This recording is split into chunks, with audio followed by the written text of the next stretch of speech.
Hello and Assalamu alaikum to everyone and I welcome to all of you to this amazing platform of doctor biology. तो ये arithmetic progression का यहाँ पे first lecture है इसमें। मतलब अभी तक हमने मैथमेटिक्स स्टार्ट नहीं किया था, तो इसी के बारे में थोड़ा यहाँ पर इसके फर्स्ट लेक्चर में पढ़ेंगे। इसको मतलब एपी बोला जाता है शॉर्ट फॉर्म में। फिफ्थ चैप्टर है ये मैथमेटिक्स का। तो एपी में अगर मैं सबसे पहले देखूं तो यहाँ पर कुछ ना कुछ एपी के टाइप्स आएंगे, ठीक है। सबसे पहले होता है यहाँ पे इंक्रीजिंग एपी, ठीक है। फिर आएगा यहाँ पे डिक्रीजिंग एपी, और एक होता है कांस्टेंट एपी, ठीक है। ये एपी के होते हैं, यहाँ पे टाइप होते हैं, जो भी यहाँ पे टाइप होते हैं जितने भी, ठीक है। अब सबसे पहले इन टाइप को मैं एक एग्जांपल से समझता हूँ। जैसे मुझे यहाँ पर एक सीक्वेंस दे दिया, मान लीजिए 3, 6, 9, 12 and up to so on. अब एक चीज यहाँ पे देख सकते हैं, इन दोनों का डिफरेंस लेता हूं मैं। ये सेकंड टर्म यानी ए टू मैंने इसको कंसिडर किया, इसको ए वन ये मैंने फर्स्ट टर्म कंसिडर किया, इसको ए3 थर्ड टर्म कंसिडर किया, इसको ए4 मैंने कंसिडर किया, ठीक है। ये मेरी एपी हो गई, ठीक है। अब इन दोनों का जो डिफरेंस आया वो निकल कर आया मेरा +3। और मैं 6 और 9 का डिफरेंस देखूं, ये भी मेरा +3 निकल कर आया। और मैं 12 और 9 का डिफरेंस देखूं, ये भी मेरा +3 निकल कर आया। अब एक चीज मैं ये देख रहा हूँ, जितनी भी यहाँ पर टर्म्स हैं, सबका जो डिफरेंस है ना, सबका डिफरेंस जो सेम आ रहा है। तो ये जो डिफरेंस निकल कर आया ना, ये जो डिफरेंस यहाँ पर निकल कर आया, इसको बोला जाता है कॉमन डिफरेंस। कॉमन डिफरेंस के डिफरेंस कैसा है यहाँ पे, डिफरेंस कॉमन है, और डिनोट किससे किया जाता है, डी से। अब एक चीज देखो, जो यहाँ पे कॉमन डिफरेंस निकल कर आया, ये जो कॉमन डिफरेंस निकल कर आया है ना, वो यहाँ पे सबका सब पॉजिटिव है। जब ये सबका सब पॉजिटिव है तो ये कैसा है, ग्रेटर देन जीरो। यानी कि जो कॉमन डिफरेंस निकल कर आया वो पॉजिटिव है। जहां पर भी निकला हुआ कॉमन डिफरेंस जो होता है ना, कॉमन डिफरेंस पॉजिटिव हो तो उसको बोला जाता है इंक्रीजिंग एपी, ठीक है। ये तो हो गई इंक्रीजिंग एपी की बात। अब मैं बात करता हूँ डिक्रीजिंग एपी की। ये इंक्रीजिंग एपी की बात हो गई। अब मैं बात करता हूँ, जैसे मेरे को ये दे दिया sequence 9, 6, 3, 0, -3, -6 up to so on, ठीक है। अब मैं यहाँ पर देखूं, इन दोनों का डिफरेंस अगर मैं देखता हूँ, तो इन दोनों का डिफरेंस कितना आता है, -3। इन दोनों का डिफरेंस कितना आता है, -3। और इन दोनों का डिफरेंस कितना आता है, -3। लेकिन यहाँ पे जो कॉमन डिफरेंस आ रहा है, यहाँ पे जो क्या निकल कर आया है, जो कॉमन डिफरेंस है ना, यहाँ पे जो कॉमन डिफरेंस है डी, वो कैसा आ रहा, less than zero. Common difference कैसा आ रहा, लेस देन जीरो। जहां पर भी common difference D less than zero आ जाए, इसको बोलेंगे डिक्रीजिंग एपी, ठीक है। इसको बोलेंगे हम डिक्रीजिंग एपी, ठीक है। अब बात करते हैं थर्ड वाला जो केस था। जैसे मेरे को यहाँ पे एक एपी दे दी 2, 2, 2 and up to so on. अब मैं यहाँ पे देखता हूँ फर्स्ट और सेकंड टर्म के बीच का जो डिफरेंस है जीरो, थर्ड और के बीच का डिफरेंस जीरो। सिमिलरली यहाँ पे 2 था, इसका जीरो। तो जो कॉमन डिफरेंस बी था वो किसके इक्वल आ गया, जीरो के इक्वल आ गया। जहां पर भी कॉमन डिफरेंस जीरो के इक्वल आ जाए ना, उसको बोला जाता है कांस्टेंट एपी। इसको बोला जाता है कांस्टेंट एपी। ये तो हो गई कांस्टेंट एपी की बात हो गई, ठीक है। ये पहली वाली क्या, ये पहले वाले पेज पे क्या बात हुई, इस पेज पे बात हुई एपी किसे कहते हैं, कितने टाइप की होती हैं। मैंने यहाँ पे इंक्रीजिंग एपी को कंसिडर किया, दूसरे में मैंने डिक्रीजिंग एपी को कंसिडर किया, तीसरे में मैंने कांस्टेंट एपी को डिक्रीजिंग किया। अब यहाँ पर अगला इंटरप्रिटेशन जो मैं देखता हूँ वो ये है कि मुझे ऐसा कहीं पर दे रखा है कि मेरे पास एक एपी है जिसका पहला टर्म ए1, ए2, ए3 and up to so on, ठीक है। ये मेरा फर्स्ट टर्म, ये मेरे पास कोई क्या दे रखा है, एक एपी दे रखी है, कंसीडर किया है कि ये एपी है, ठीक है।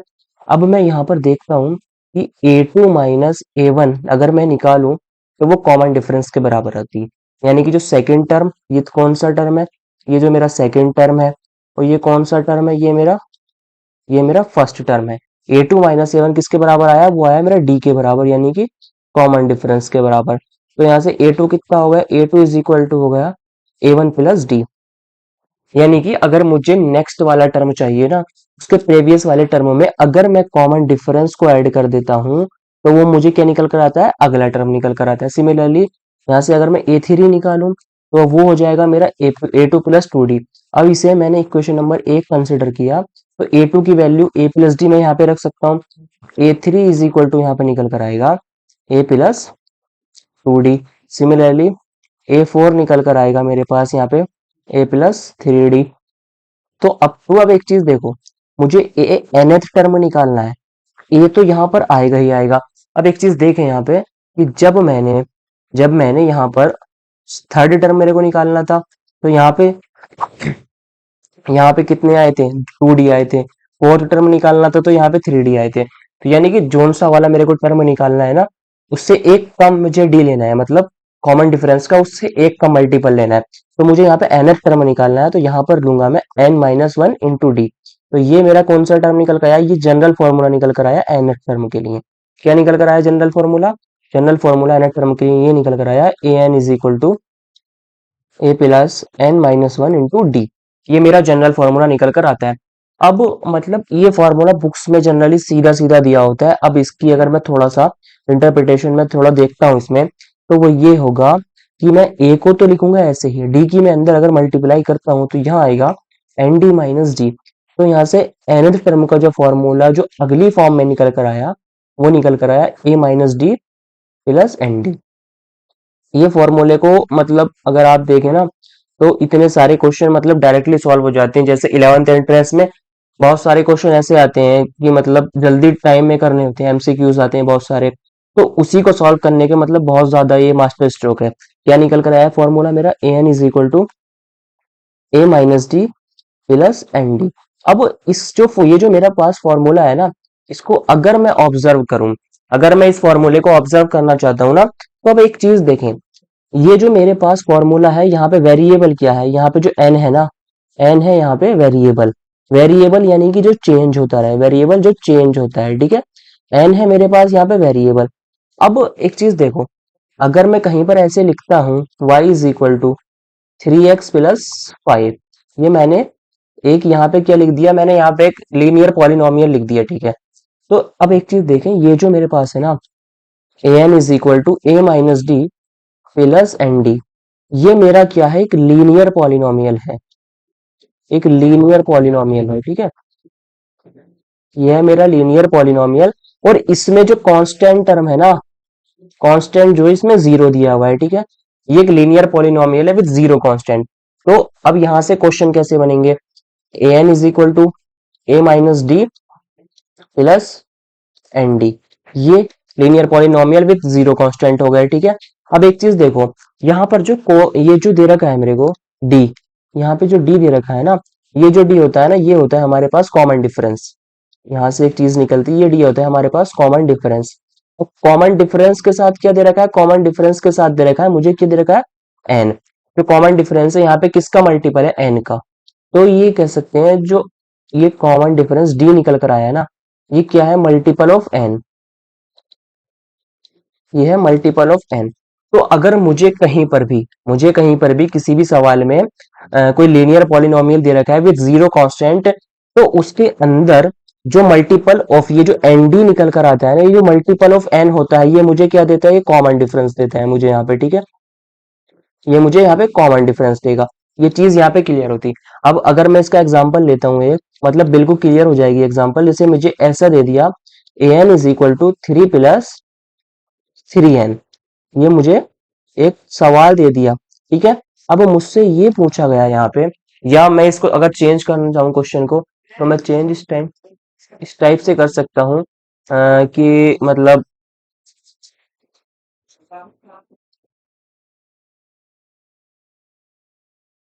A N is equal to 2 + 5n, ऐसा दे रखा है मुझे, है ना। तो अब मैं इसको कंपेयर किससे करूंगा, A N is equal to A minus D plus N D. तो अब मैंने ये बताया था, जहां पर भी जो कोफिशिएंट ऑफ एन होता है ना, मुझे कॉमन डिफरेंस देता है। तो coefficient of n common difference देता है, तो मैं इन दोनों को कंपेयर यहाँ पे करके देखता हूँ, इसको और इसको। तो यहाँ से n d is equal to कितना हो गया, 5n। तो ये एन से एन कैंसिल यहाँ पे हो जाएगा। तो कॉमन डिफरेंस कितना आ गया यहाँ पे, कॉमन डिफरेंस तो 5 आ गया यहाँ पे। अब अगर मुझसे अगले सवाल में मेरे को ऐसा दे दिया, फॉर एग्जाम्पल 2n + 3, 2n + 5, ये मुझे क्या दे दिया, ए एन दे दिया। अब मुझसे पूछा है,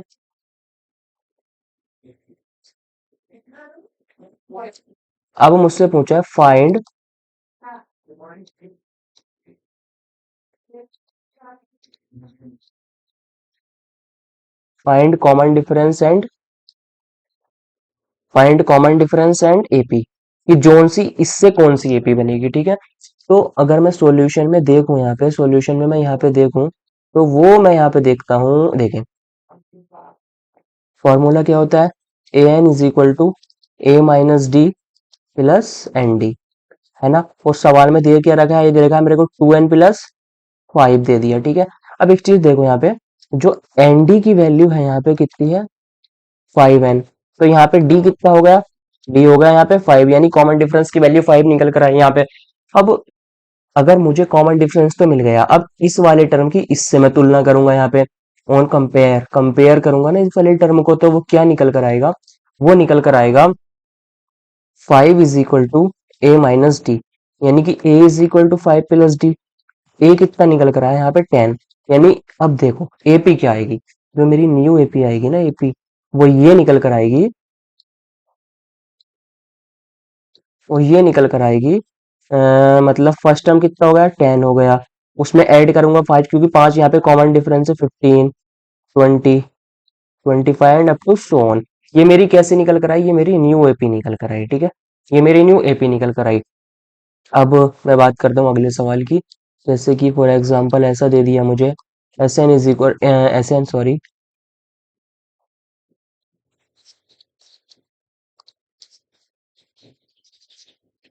मुझे ऐसा दे दिया गया for example a N is equal to 2n plus 3। तो यहाँ पे कॉमन डिफरेंस कितना हो गया, यहाँ पे कॉमन डिफरेंस हो गया 2, ठीक है। यहाँ पे कॉमन डिफरेंस कितना हो गया, कॉमन डिफरेंस 2 हो गया, ठीक है। और इसकी अगर मैं एपी निकाल ली, मतलब ये तो देखो एक टेबुलर मेथड हो गया। अब अगर मुझे A N is equal to 2n+3 में मुझे बुकिश मेथड से करना हो, तो वो कैसे करूंगा। अगर मुझे फर्स्ट टर्म निकालना है ना A1, तो उसके लिए मैं क्या रखूंगा, देखो सबसे पहले करना क्या होता है, अगर मुझे इसे बुकिश मेथड से करना है ना इस पूरे मतलब सिनेरियो को, तो मैं अगर n इज इक्वल टू 1 रखता हूँ इसमें, तो वहां से A1 मिलेगा मुझे, कितना निकलेगा 5, ठीक है। ये तो निकला मेरे पास 5, और n इज इक्वल टू 2 रखता हूँ, तो A2 कितना मिलेगा मेरे को, 7 मिलेगा यहाँ पे, ठीक है। और n इज इक्वल टू 3 रखता हूँ, तो A3 कितना मिलेगा मेरे को, कितना मिलेगा 9 मिलेगा यहाँ पे। तो यहाँ पे मेरी एपी जो निकल कर आएगी वो आएगी 5, 7, 9 और G11 और 13, मतलब सोन। इसका जो कॉमन डिफरेंस है वो डी कितना निकल कर आया 2। तो इतना लंबा प्रोसेस मतलब हो जाता है। लेकिन अगर मेरे पहले ही ये वाला फॉर्मूला यहाँ पे मैं याद करके बैठा हूँ कि मुझे A N is equal to पहले ही दे दिया 2n+3, और मुझे पहले ही मैं फॉर्मूला याद करके बैठा हूँ, तो मुझे यार इतना लंबा करने की जरूरत नहीं है ना। वो डायरेक्ट यहाँ से A N is equal to A minus D plus N D, ये ये हो जाएगा। तो यहाँ से है ना, तो यहाँ से डी इज इक्वल टू कितना हो जाएगा, डी इज इक्वल टू 5 हो जाएगा, ठीक है। ये मतलब निकल कर आया यहाँ पे। अब मतलब सम का फॉर्मूला देखते हैं पहले। तो सम का फॉर्मूला देखने से पहले थोड़ा मैं,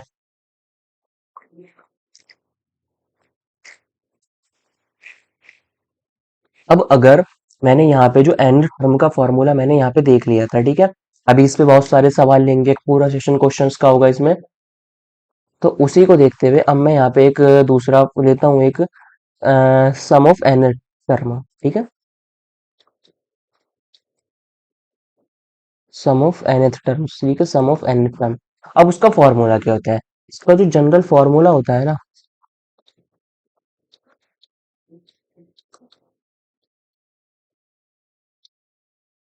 a+2n-1 × d। ये क्या निकल कर आया, ये फॉर्मूला निकल कर आया सम का, किसके nth टर्म के टर्म सम का, ये फॉर्मूला निकल कर आया यहाँ पे, ठीक है। अब जो nth टर्म के सम का जो ये जो फॉर्मूला निकल कर आया है, इसी में मैं थोड़ा सा कैलकुलेशन को थोड़ा अगर बढ़ाना चाहूं, तो मैं इसको Sn is equal to n/2, ये जो मुझे 2a दे रखा है, इसको मैं a+a लिखूं, तो वो भी तो 2a ही होता है ना, इसमें कुछ हर्ज नहीं होगा मेरे को लिखने में। तो यहाँ पर मैं लिख सकता हूँ a+a+n-1 × d। अब देखो इसको होल्ड रखना है मेरे को। अब इसको मुझे क्या रखना है, इसको रखना है मुझे होल्ड। अब एक चीज देखो, ये वाले टर्म में ये जो a n ये जो था a+n-1 × d, उसका जो फॉर्मूला था उसमें इसको मैं n टर्म लिख सकता हूँ। जब इसको मैं nth टर्म में लिख सकता हूँ तो ये वाला जो पूरा टर्म हो गया है ना, इसको मैं लिख सकता हूँ an। तो यहाँ से जो Sn निकल कर आएगा ना, वो आएगा n/2 a प्लस an। ये तो हो गया तुम्हारा फॉर्मूला नंबर 1 सम के लिए, और ये हो गया तुम्हारा फॉर्मूला नंबर 2 किसके लिए, सम के लिए। ये दो चीजें निकल कर आई मेरे सम के लिए, ठीक है। अब फॉर्मूला नंबर 1 से देखते हैं, जैसे मुझे यहाँ दे ही रखा है Sn is equal to n/2 2a plus n-1 into d. अब मैं क्या करूंगा, n की अंदर मल्टीप्लाई करूंगा, कुछ नहीं बस simply 2an plus n square d minus n d, ठीक है। ये निकल कर आया मेरा फॉर्मूला पूरा। तो यहाँ से थोड़ा सा इंटरप्रिटेशन और करता हूँ मैं, तो ये आ जाएगा A N plus N square d/2 minus N d/2, ठीक है। ये निकल कर आया पूरा फॉर्मूला। तो S n is equal to, यहाँ से मैं थोड़ा सा इसे मतलब अरेंज करके लिखूंगा, एन d/2, एक टर्म तो इसकी ये बनी, plus N square times d/2, एक टर्म ये बनी। अब एक चीज ये देखो, ये जो मेरे पास फॉर्मूला निकल कर आया ना, ये निकल कर आया मेरे पास, ये मेरे पास निकल कर आता है quadratic polynomial, quadratic polynomial with zero constant, ये क्वाड्रेटिक पॉलिनोमियल। और यहाँ पर जो एन स्क्वायर का जो कोफिशिएंट होता है ना, ये जो एन स्क्वायर का कोफिशिएंट होता है, जो coefficient of n square gives us half of the half of the common difference, ठीक है। ये कॉमन डिफरेंस का आधा देता है मुझे, ठीक है। जैसे मुझे यहीं पर दे दिया, फॉर्मूला निकल कर कितना आया था, ये आया था ए एन प्लस n d/2, है ना, प्लस एन स्क्वायर d/2। तो इसमें जो n square coefficient common difference का आधा दे रहा है मुझे, है ना। तो यहाँ पर अगर मैं एक एग्जांपल लेता हूँ, फॉर एग्जांपल कि S n is equal to 2n square plus 5n, है ना। ये चीज तो हो गई, लेकिन इसमें कांस्टेंट टर्म कैसा है, कांस्टेंट जीरो है। अब जीरो को लिखो या मत लिखो, कोई फर्क यहाँ पे पड़ने वाला बिल्कुल नहीं है, ठीक है। तो अगर मैं इस वाले टर्म को और इस वाले टर्म को अगर मैं क्या करता हूँ, कंपेयर करता हूँ ना, यहाँ पे इसको और उसको मैं कंपेयर करता हूँ, तो यहाँ से एन स्क्वायर d/2 कितना होगा, 2n स्क्वायर। तो ये एन स्क्वायर से एन स्क्वायर खत्म, ठीक है, ये कैंसिल हो जाएगा। तो यहाँ से डी की वैल्यू कितनी हो गई, 4। यानी कि अगर आपको कॉमन डिफरेंस निकालना भी है ना, तो ये एन स्क्वायर कोफिशिएंट देगा, डायरेक्ट इसका डबल कर देना है।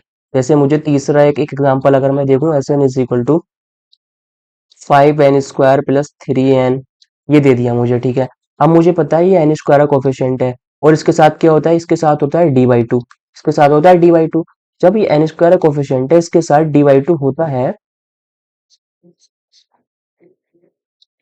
ये था मेरा सवाल, 5n स्क्वायर प्लस 3n, है ना। इसके बाद d/2 होता है, इसके साथ एन स्क्वायर कोफिशिएंट कितना होता है, d/2। तो मैं d/2 को कंपेयर करूंगा किसके साथ, बस 5 के साथ। तो d इज इक्वल टू कितना होगा, डायरेक्ट 5 हो गया। तो यहाँ पे ये 5 निकल कर आ गया, ठीक है।